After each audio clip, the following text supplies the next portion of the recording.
2, 3, action. Dah? Dah. Hey, what's up dude? Balik lagi sama gue, Blind Man Jack, untuk sesi up close and close up banget. Close up banget ya? Yoi. Lo tau gak kenapa gue kasih nama itu? Kenapa? Karena dulu awalnya ketika gue pertama kali bikin vlog, terus gue punya bintang tamu kayak begini, itu settingan kamera. Nah, settingan kameranya terlalu deket. Jadi itu hampir full di kamera itu muka kita berdua gitu loh. Karena yang bintang tamunya waktu itu nggak terlalu familiar dengan nyeting kamera dan sebagainya. Tapi akhirnya jadi lucu aja sih kalau menurut gue. Coba lagi apa namanya? Up close and close up banget. Up close and close up. Oke. Di sisi lain emang di sesi ini tuh gue biasanya emang ngomong sesuatu yang detail. Jadi emang harus close up banget. Harus gitu detail, kan? harus gila ya, sungguh ini loh, sungguh dipikirkan judul dengan isinya. Oh iya, harus. Biasa ya. Itu aja segitu masih susah viewer. Ada yang nonton nggak nih kita? Halo? Ada yang nonton Ya nggak? mudah-mudahan nggak. Kalau 200 mah pastilah. Ada. 200 orang ya. 200.000. Jangan gitu. 200.000. Amin. Oke. So anyway, gue sekarang lagi sama Laninka. Hai. Laninka ini adalah seorang beauty vlogger. Katanya ya. Udah lama gue ngintilin dia, gue udah berapa kali komen tapi dia nggak bales-bales komen Karena gue. banyak maksudnya bukannya. Tapi emang iya sih di lo banyak banget komen. Gue ngajak ngajak collab beberapa kali. Sekarang udah. Makanya hari ini kebetulan tadi kita lagi nongkrong di M Block Space. Yes. Terus gue todong aja dia, lo ngevlog sama gue yuk, ayo. Gak boleh kemana-mana. Nggak boleh kemana-mana. Gitu. Lo harus sama gue, oh baik. Kursi rodanya langsung gue kunci. langsung diseret. Seret gitu. Gitu. Nah, gue pengen ngobrolin hal yang simpel sih. Pertama, gue pengen tahu aja. Oke. Lu awalnya terinspirasi untuk jadi beauty vlogger tuh emang lo hobi apa gimana sih? Sebenarnya gue nggak ada niatan untuk jadi beauty vlogger sebenarnya. Tapi memang sekarang lo ininya beauty vlogger kan? Iya, memang gue. Kategorinya memang orang yang suka main makeup dan review sebuah produk makeup gitu. Nah, pada awalnya tuh memang nggak ada terfikirkan dalam hidup gue akan punya YouTube channel bahkan dan ngurusin dunia permakeupan gitu.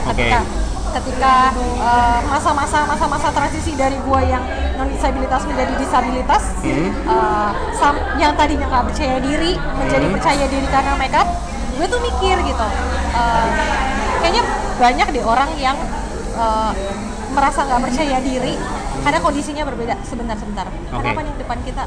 Bentar ya. Nggak apa-apa. Tadi kayak ada orang negor gue. Tadi apa gimana? Ya, lo dari percaya diri, dari nggak percaya diri akhirnya jadi percaya diri karena makeup. Nah, dari karena makeup lah yang ngebuat gue tuh jadi kayak merasa kayak ternyata gue yang dulu dengan gue yang sekarang itu nggak ada bedanya ya. Oke. Jadi makeup lah yang menyadarkan gue akan hal itu. Oke. So let me get this straight. Sebelumnya lo tidak terlalu suka bermakeup atau memang lo udah suka bermakeup dari dulu? Enggak, karena gue gimana ya? Karena gue sakit dari kecil dong. Oke, dari umur 13 tahun dan masa kecil mainan makeup enggak. Sama sekali gila kali ya gitu.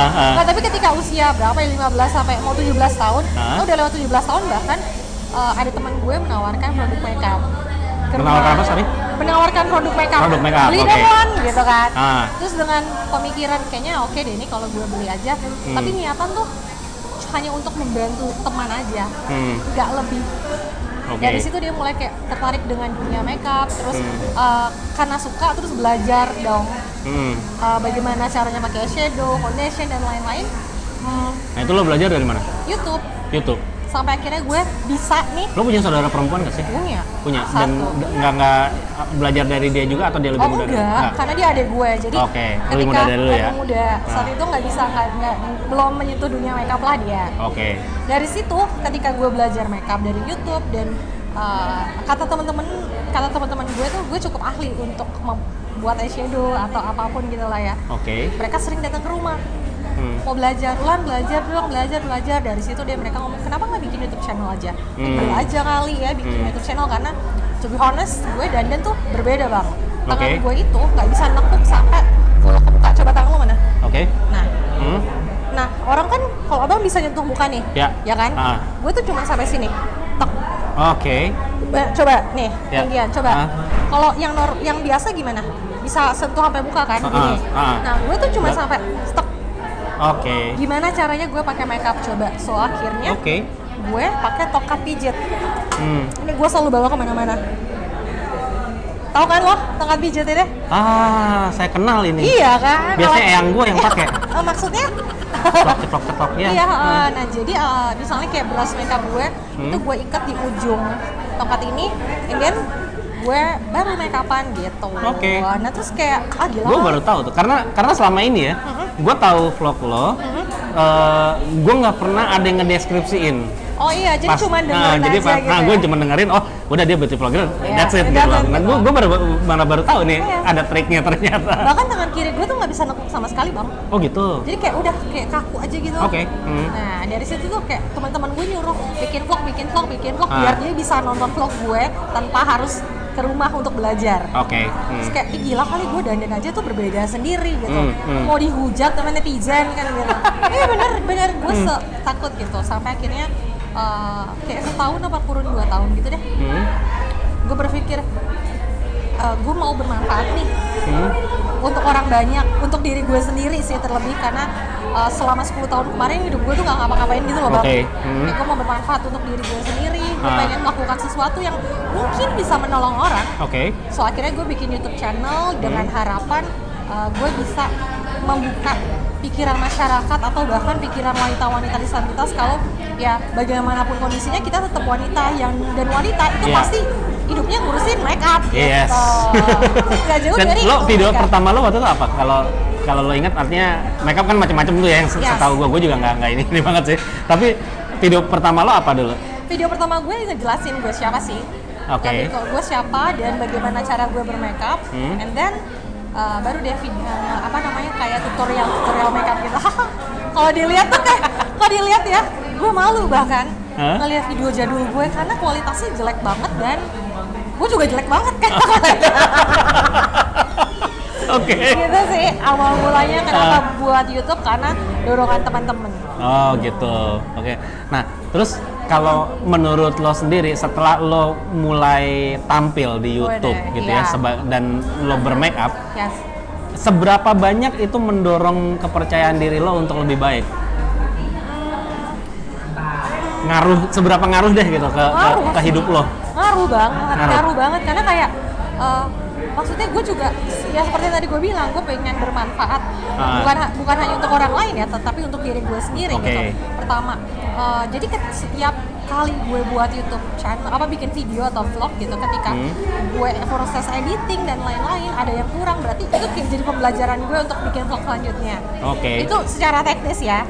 Tapi secara ide atau konten ya gue selalu berusaha untuk menampilkan informasi-informasi yang kira-kira masyarakat tak harus tahu nih tentang ini gitu. Karena di YouTube kan bukan hanya ngomongin makeup ya atau beauty, karena gue juga ngomongin memang dunia disabilitas secara luas gitu. Jadi lo kadang-kadang ngomongin tentang tentang pergaulan disabilitas, tentang apa itu tuli, apa itu tunanetra gitu. Dan gue sempat ngobrol dengan salah satu teman netra gue, dan gue baru tahu kalau netra itu ada 2 tipe bang. Low vision sama total. Gila ya, maksudnya jangankan non disabilitas atau orang awas ya, sesama disabilitas aja nggak tahu. Nah, gue nggak tahu. Ternyata ada ya. Iya, ternyata bahkan di low vision itu ada berbagai tipe lagi gitu kan ya. Memang betul gitu. Ya kan? Nah, itu juga kadang-kadang orang suka pukul rata ya. Udah tunanetra kan. Tunadaksa udah kalau nggak pakai kursi roda mungkin bagian tubuhnya hilang gitu kan, atau tongkat gitu kan. Tuli nggak bisa denger gitu kan. Padahal ada macam-macamnya lagi tuh di dan lain-lain. Ada hard of hearing, ada segala macam. Ini kondisi kondisi tertentu tuh banyak banget gitu. Betul. Gitu. Itulah alasannya. Nah, terus kalau menurut lo sendiri ya, seorang dengan disabilitas, gimana gue menempatkan ini ya, menempatkan pertanyaannya? Karena gue ini sih jarang ngomongin kecantikan, jadi gue juga bingung. Tapi gini, pendapat lu tentang Berarti cantik gitu ya? Nah, maksud gue gitu. pendapat lo tentang cantik itu apa sih sebenarnya? Itu luas sih. Sebenarnya menurut gue arti cantik itu sendiri tuh luas banget. Tapi kalau misalnya mau dikerucutkan, mengecilkan gitu loh, cantik itu versi gue adalah ketika lo benar-benar bisa nyaman sama diri lo sendiri. Bahkan lo bisa ngebuat candaan karena diri lo sendiri. Oke. Kayak lo aja. Kayak gue. Iya. Kalau lagi tadi stand gue up. habis nonton stand up comedy dia kayak, oh iya ya bener juga gitu. Sampai yang tadi tuh apa yang lo naik motor Gojek. Oh, naik Gojek Saya ya. buta daerah Blok M, apalagi saya Pak. Iya makanya dia daerah Blok M buta aja ribut. Gue buta Iya. beneran santai. Konyol. Ya menurut gue itu sih kondisi dimana ketika kita bisa menerima kondisi diri kita apa adanya itu adalah porsi cantik, extremely cantik gitu. Oke. Di atas di luar sana, karena biasanya kalau standar cantik di Indonesia tuh bukan di Indonesia aja ya Bang. Betul. Kayak di luar tuh kalau cantik tuh harus kurus. Ya. Cantik itu tuh harus Kalau rambut kata lurus, kata gitu. istri gue tuh apa? cantik itu ejaannya bukan KURUS. Iya benar, lurus sih. Atau cantik itu harus putih. Ya nggak sih? Ya, ya. Nah padahal itu kan standar cantik itu diciptakan oleh lingkungan ya Bang ya. Betul. Nah gue tuh pengen banget mendobrak beauty industry di Indonesia kalau enggak kayak gitu. Cantik itu ketika lo ya percaya diri, percaya sama kemampuan diri lo sendiri dan yakin kalau lo tuh deserve untuk melakukan apapun gitu loh Bang. Dan sebenarnya kalau menurut gua nih ya, nih apa namanya sudut pandang mana ya? Ya, gua nggak tahu lo akan setuju atau enggak. Tapi kalau menurut gua ya gitu, orang itu kan banyak yang bisa dibilang males deh melihat orang dengan disabilitas gitu kan. Yes. Tapi kalau menurut gua itu karena ya itu tadi orangnya kuyu, Iya. sedih gitu kan, kayak misalnya cuman dikasihanin, ya sih? bawaannya pengen dikasihanin dengan pakaian seadanya. Gue pakaian seadanya maksudnya bukan, gue nggak ngomongin pakaian yang mahal ya. Iya. Tapi artinya Nggak lo stylish gitu. nggak stylish atau ini deh yang paling simple, matching apa enggak gitu Iya. kan. Kadang-kadang mohon maaf mungkin teman-teman yang disabilitas banyak juga yang menggunakan pakaian panjang untuk menutupi disabilitasnya gitu benar. kan. Dan itu justru bukan mempercantik dirinya tapi hanya membuat image bahwa ya udah jadi malah jadi kayak sedih gitu. Nah, Iya. sementara kalau misalnya lo kelihatan apa namanya, nggak usah, gue nggak bicara glamour gitu, tapi kalau dengan lo bermake up, dengan apa namanya pakaian yang matching dan lain sebagainya, lo jadi lebih mudah gitu, masyarakat akan lebih mudah juga untuk menerima lo. Tahu dari mana gue stylish? Kenapa? Tahu dari mana gue stylish? Tadi ada bisikan-bisikan. roh di luar Ada sana roh-roh. gitu ya. Iya maksudnya ya menurut gue sama aja kayak makeup ya. Dari mana ya? Depan yes. Oke. Lanjut. Jadi menurut gue sama aja kayak makeup tuh bisa diakses untuk setiap orang, setiap kalangan, bahkan cowok aja sekarang banyak yang make upan ya Bang ya. Iya. To be honest gitu. Dan kenapa fashion enggak gitu. Dan benar kata lo, gue pengen banget menciptakan disabilitas yang sama kayak yang lain. Ya ketika gue anak muda dan gue juga akan berpenampilan sebagaimana seharusnya anak muda, anak Jakarta, anak manapun gitu. Gue pakai sepatu yang lagi hits ya, gue akan juga melakukan hal itu gitu. Iya. Gue akan lagi hits apa lagi nih bajunya ya, gue akan mencoba untuk mengikuti tren-tren yang ada. Yeah. Bukan hanya untuk faktor penerimaan lingkungan sih Bang, tapi untuk merasa kayak gue feels good about myself gitu loh. Jadi gue rasa ketika gue nyaman sama apa yang gue pakai, ya itu akan meningkatkan rasa percaya diri gue juga. Iya, betul. Dan rasa percaya diri itu akan tumbuh dan orang-orang yang lihat tuh akan, oh iya ternyata dia pede loh. Jadi kayak ada apa ya, akan ada rasa faktor penerimaan juga gitu loh Bang. Gitu. Benar, itu sih yang ingin gue ciptakan gitu. Orang gue aja kadang-kadang kalau keluar rumah terus ada yang bilang nggak matching baju lo, balik gua ke rumah. serius gua balik gitu. Artinya buat gua kan emang nggak kelihatan, tapi itu ganggu ke ini gua, ganggu ke. Dan sekali lagi ya gua nggak bicara baju yang mahal atau apa. Itu cuma matching doang gitu. Dan di lain sisi gua kadang-kadang suka sebel juga ketika gua lagi pengen dalam tanda kutip gaya ngegembel gitu kan. Santai dengan sandal jepit, celana pendek dan kaos. Ya gue suka dikira gembel beneran. Atau sering dikasihanin nih Kak, Nah gitu. iya, nggak bisa gue gaya-gaya yang nyantai gitu loh. Iya, I see. Gitu. Paham. Itulah yang gue pengen ubah. Kalau disabilitas tuh nggak, karena disabilitas tuh selalu identik dengan kayak belas kasih, gue pengen merubah sudut pandang atau stigma yang seperti itu dengan ya tampil dengan Laninka yang ya udah ini Laninka gitu. Nah, terus gini, Lan? Yes.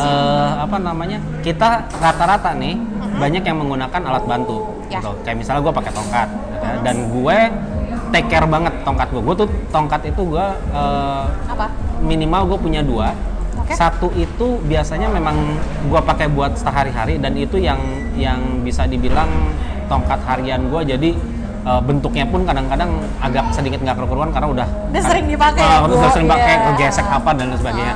Nah tapi kayak misalnya gue manggung tadi, kalau lo perhatiin tongkat gue beda. Masa sih?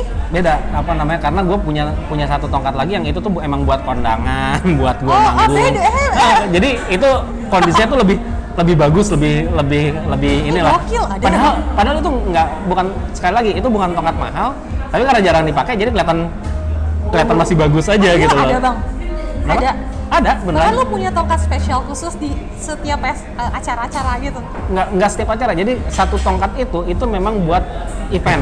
Oh my god. Jadi gue punya 2 tongkat, yang satu itu buat event-event tertentu kalau gue lagi jadi pembicara atau apa gitu. Nah, karena kenapa? Gue menganggap tongkat gue itu adalah bagian dari tubuh gue. Okay. Dan itu adalah bagian yang harus dalam tanda kutip gue dandanin juga. Bener, setuju. Gitu. Nah, lu gimana? Kalau lu gimana?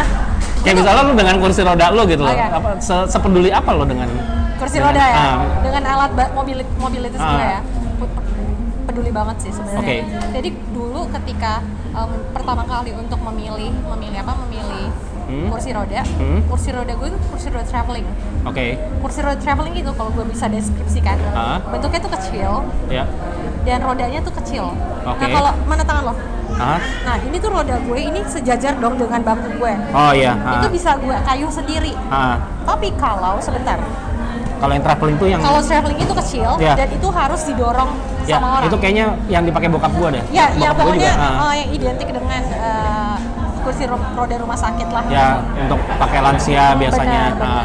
Kenapa gue beli itu? Karena saat itu gue berpikir gue nggak akan punya aktivitas nih. Oke. Karena gue akan di rumah aja. Ya udah kalau mau keluar pasti ke mall dan itu pasti sama keluarga. Ya. Ketika gue mulai beraktivitas, gue punya YouTube, gue sering foto gitu ya. Foto yang menampilkan kursi roda gue merasa kayak gue nggak bisa deh pakai foto ini, kursi ini untuk.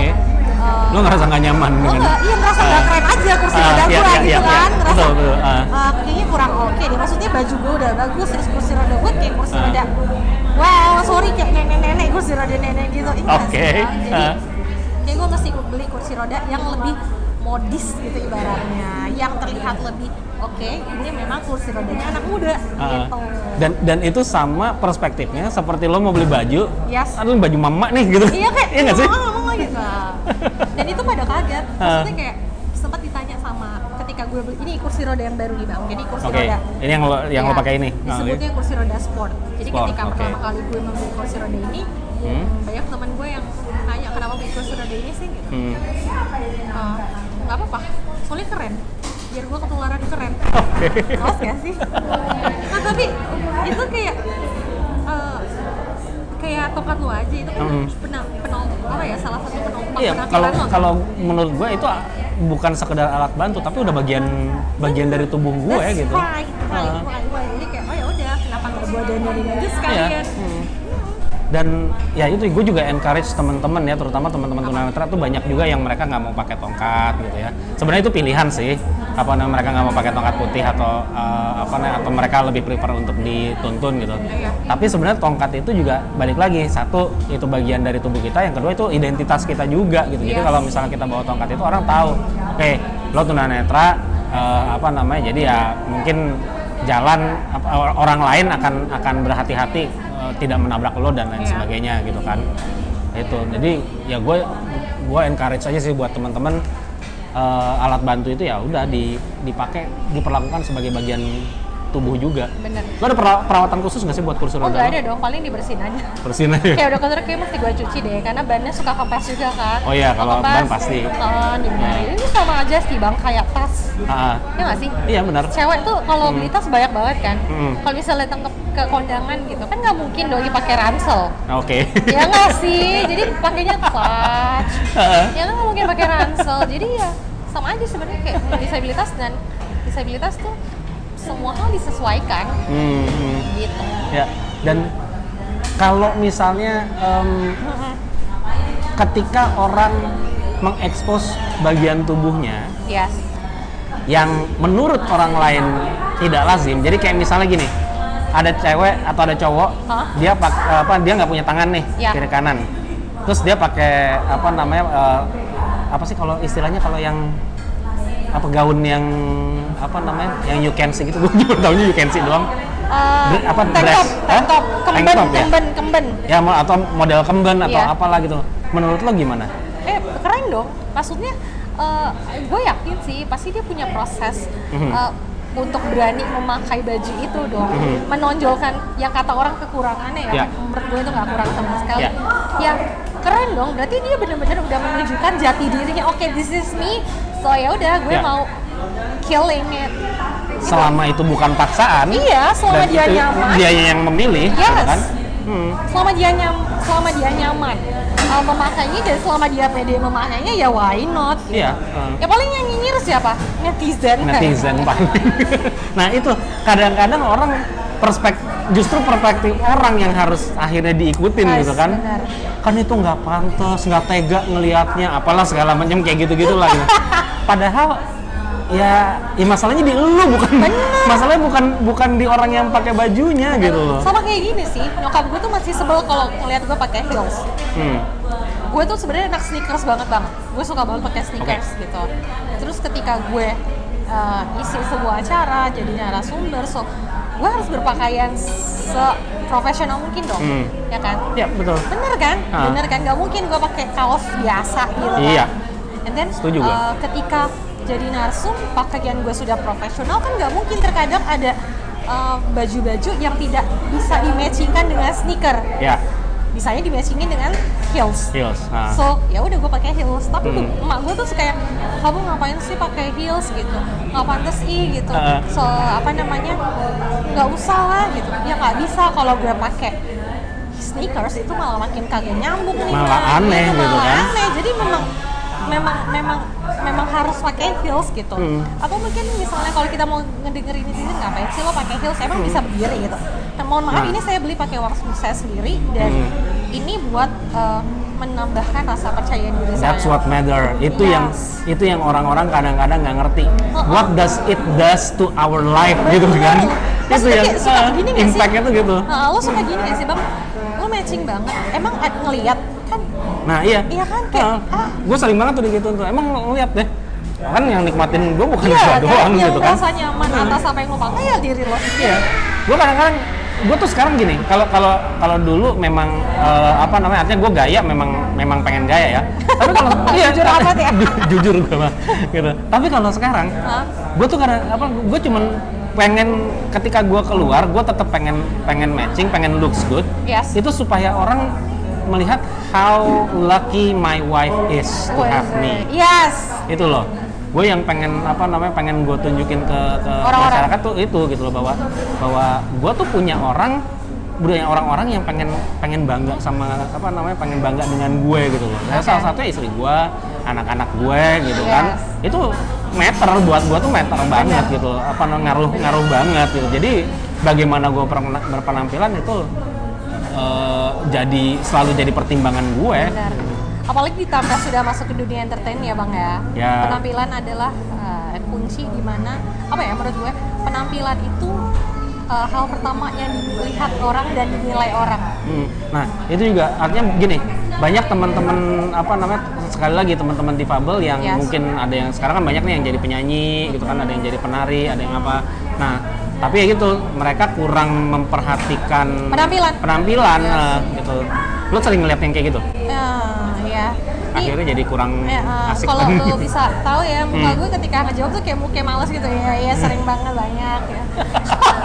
banyak gitu. Kenapa maksudnya gini loh, ketika memang kalau lo udah masuk TV, lo pasti akan ikutin orang kostum. Nah, orang kostum itu di TV-TV terkadang mendandani kita, yang dimana itu bukan kita. Oh iya, betul. Ya nggak sih? Gue berapa kali tuh ngalamin itu. Kayak, dan itu malah kayak either itu ngebuat lo looks good or looks bad. Yang ketika looks bad jadi kayak kok kuno banget sih pakaiannya, kok jadi kayak nggak anak muda, yang dimana looks tampilan yang bad itu ngebuat citra disabilitas tuh semakin tidak bagus. Ternyata emang disabilitas tuh namanya, penampilannya emang kuno aja gitu. Itu yang gue benci sih, Bang. Iya, gue berapa kali tuh, at least ada satu kali yang gue benar-benar sampai sama orang wardrobe-nya gue agak berantem. Kenapa? Karena dia insist untuk membuat gue tuh seperti gigs gitu loh, kayak iya, jadi gue dibikin kayak apa namanya, kayak ya pokoknya nggak asik lah gitu dengan gaya kayak gue anak kecil yang umur 9 tahun gitu. Artinya buat apa?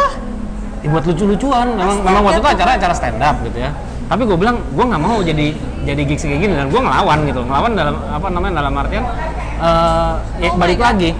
Ini performance gue gitu, apa namanya, lo juga, gue tahu lo punya tema gitu, tapi kan gue bisa didandanin, lo bisa menolak gitu gue juga, dan gue waktu itu juga bawa baju gue sendiri, bahkan gue bilang, ini kalau misalnya gue perlu beli baju, gue beli baju lagi nih untuk yang apa namanya, untuk yang lebih lebih baik. Misalnya gue mau dibikin kayak tukang orang tahun 70-an, that's fine misalnya gitu, gayanya kayak gitu misalnya, that's fine gitu, masuk ke temanya gitu. Tapi untuk gue dibikin seperti anak kecil jadi kayak kelihatan bodoh di kamera gitu, pakai baju putih merah gitu ya. Nah, kayak gitu gue aduh, males gak sih? Karena apa ya, bukannya gue nggak mau ngikut, kadang-kadang gini, di kita tuh agak susah ya, kita tuh memang bergulat dengan stigma. Yes. Nah, ketika hal-hal kayak gitu terjadi, orang tuh tinggal, nah bener kan kayak gitu kan, tinggal batu gue. Itu jadi kayak jadi kayak pembenaran. Iya, semakin ngebuat fakta itu nyata kalau sebenarnya disabilitas itu emang bodoh dan memang butuh dikasihani ya. Nah, sih? Iya, makanya itu ya akhirnya gue juga kadang-kadang yang hal-hal kayak gitu gue coba untuk hilangin. Pertama gue kasih pengertian, tapi kalau misalnya masih ngotot juga ya gue harus agak keras juga gitu. Nolak itu hal yang wajar. Kalau itu nggak bisa bikin lo nyaman, ya kenapa mesti lo pakai? Betul. Kayak gini, gue pernah diajak ke sebuah bikin video klip, dan gue tuh gue pakai kerudung, Bang. BTW.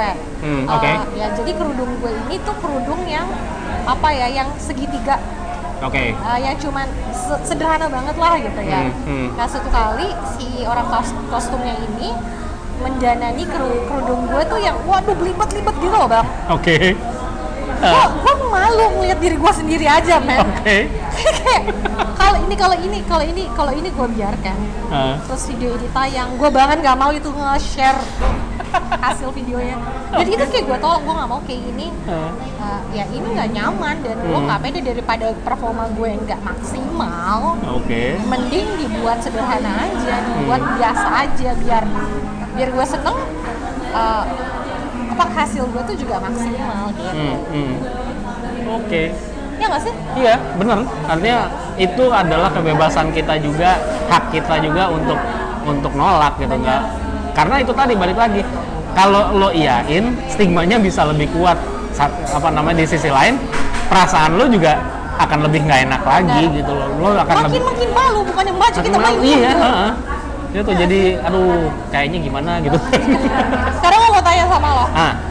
Menurut lo nih, menurut sudut pandang lo, cantik itu untuk seorang perempuan tuh kayak gimana? Kalau gue memandangnya memang gimana ya?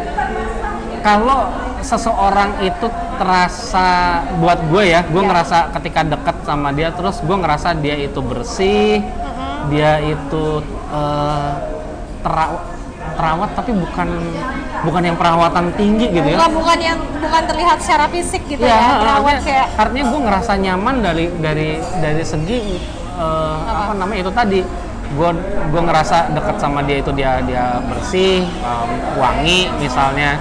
itu udah satu nilai plus buat gue gitu ya. Wawasannya bagus itu juga, wawasannya luas, itu juga menurut lo bagian nah dari itu ya, artinya itu juga additional point buat gue ketika dia cerdas, punya wawasan dan lain sebagainya gitu ya.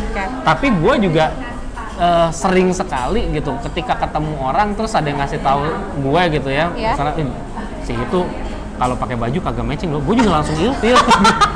Atau enggak gitu, make upnya ini banget, menor banget gitu kan. Sumpah teman-teman lu ngasih tahu? Iya, kadang-kadang kayak gitu. Kadang-kadang gue juga suka nanya gitu. Dia kayak apa sih? Karena gue pengen tahu aja gitu. Apalagi kayak misalnya gue nanya, ya misalnya gue ketemu lo pertama kali terus gue nanti nanya ke siapa gitu kan, gitu. Misalnya ke Tela gitu kan tanya, Ninka kayak apa sih? Itu memang gue cuma pengen tahu aja as everyone look gitu kan. Kalau semua orang bisa melihat ya gue juga punya hak untuk melihat gitu kan, makanya gue langsung minta laporan pandangan mata. Tapi terus gitu gue jadi penasaran, lu nanya siapa? Kenapa? Ketika ingin tahu look gue. Nah kalau sama lu, gue belum pernah nanya. Makanya gue nggak tahu banyak sama lu. Gue tuh cuma tahu lu beauty vlogger, gue ngikutin di Instagram, di YouTube terus. Masa sih lu ngikut gue di Instagram? Di Instagram udah belum sih? Belum. Gue belum menemukan tombol follow. Lu yang follow ya? Ngemeng ya. Follow back lah. Ya nanti saya follow back ya. Kalau ketemu tombolnya.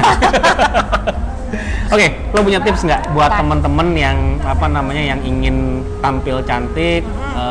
Tapi again kita tidak bicara sesuatu yang mahal, tidak berbicara sesuatu yang glamor. How to be beautiful. Oke. Buat teman-teman dengan disabilitas. Dan non disabilitas juga nggak? Disabilitas aja. Ya boleh. Sebenarnya gampang sih, pertama gitu. Jangan pernah melihat kita adalah sebagai karakter yang tidak sempurna gitu. Karena gue selalu percaya nggak ada manusia yang nggak sempurna. Yes. Bener nggak sih bang? We are designed to be like this. Bener. Lu kalau ngomongin orang yang diomongin apa bang? Kejelekannya. Ya kekurangannya kan? Iya. Ya itu adalah sebuah tanda kalau setiap manusia itu memang ada kekurangannya gitu. Keterbatasan gue kata orang. Untuk nggak bisa berjalan ataupun lo yang nggak bisa ngeliat itu bukan berarti hidup gue nggak sempurna atau hidup Bang Jack nggak sempurna. Kita hanya menjalani kehidupan kita dengan cara yang berbeda aja. Dan setiap setiap orang juga memiliki jalan cara hidup yang berbeda satu sama lain. Itu sih yang mesti dirubah mindsetnya dulu. Lo tuh sempurna, lo tuh sama aja kayak wanita-wanita lain atau orang-orang lain yang pada sama rata, kita tuh semua setara gitu. Ketika itu sudah berubah, semuanya tuh akan muncul rasa percaya diri, itu akan tumbuh dengan sendirinya. Kemudian ketika rasa percaya diri itu muncul, rasa apa sih namanya tuh, memiliki kemampuan ya, kalau gue mampu itu juga akan muncul gitu. Itu pokoknya poin titik poinnya adalah lo harus bisa merubah mindset lo dari yang tidak sempurna jadi gue sempurna dan gue hanya menjalankan kehidupan gue dengan cara yang berbeda. Kalau itu udah bisa diterima sama diri kita sendiri itu yang lain-lain tuh bakalan ngikutin sih. Jadi kalau mungkin ini sangat terdengar bullshit atau klise ya, kayak cantik itu dari hati ya kan. Gue geli ngomongnya cantik dari hati kayak ya cantik itu adalah faktor penerimaan diri sih menurut gue. Jadi please terima diri kalian apa adanya dan be flawsome gitu. Flow dan jadi digabungkan. Gitu sih bang. Ya, gue juga setuju banget. Self assurance, self confidence itu memang dibutuhkan menerima diri sendiri. Kalau gue sih selalu yang gue bilang adalah tadi ya, kita memang didesain seperti ini. Jadi Allah itu nggak mungkin, Tuhan itu nggak mungkin salah mendesain kita, menciptakan kita tuh nggak mungkin. Emang pabrik. Kalau pabrik masih mungkin salah ya kan, ada human error. Tapi kalau lagi sih, yang menurut gue penting adalah jangan pernah mencoba untuk bermanfaat untuk orang lain duluan gitu loh bang. Ngerti gak sih lo? Kita ke diri kita, selesai sama diri dulu. Selesai dulu, bermanfaat untuk diri sendiri aja dulu. Maksudnya lo dikasih hidup, dikasih nyawa, dikasih nafas dengan gratis, tapi lo menyanyiakan karena lo nggak pede. Karena lo nggak bangga sama diri lo sendiri. Itu kayak lo nggak bermanfaat coy untuk diri lo sendiri gitu. Jadi bermanfaatlah untuk diri lo sendiri, menerimalah diri lo sendiri ya. selebihnya ya silakan kalau ingin bermanfaat untuk orang lain dengan cara apapun. Oke, jadi mulailah dengan menyelesaikan masalah lo dengan diri lo dulu. Benar. Dengan menjadi cantik atau menjadi ganteng. Ya benar bang. Langkah pertama. Benar, langkah pertama. Setelah itu like, subscribe, pokoknya Like, tombol-tombol iya, di bawah tombol itu, ya, lakukan sesuatu dan kita akan ketemu lagi di video-video yang berikutnya. Jadi udah nih? Udahan. Ya, kurang lama bang. Kenapa? Kurang Gue lama. beberapa hari nggak ketemu gue. Ya, Nanti 2 gue hari, juga Bang. akan mengunjungi vlognya. Gue juga akan nunjukin Hah? vlog lo. Lah ini kan belum. Oh iya, di vlog lo. Iya, iya. Ya udah, thank you semuanya ya. Terima kasih. Oke, bye-bye. Bye.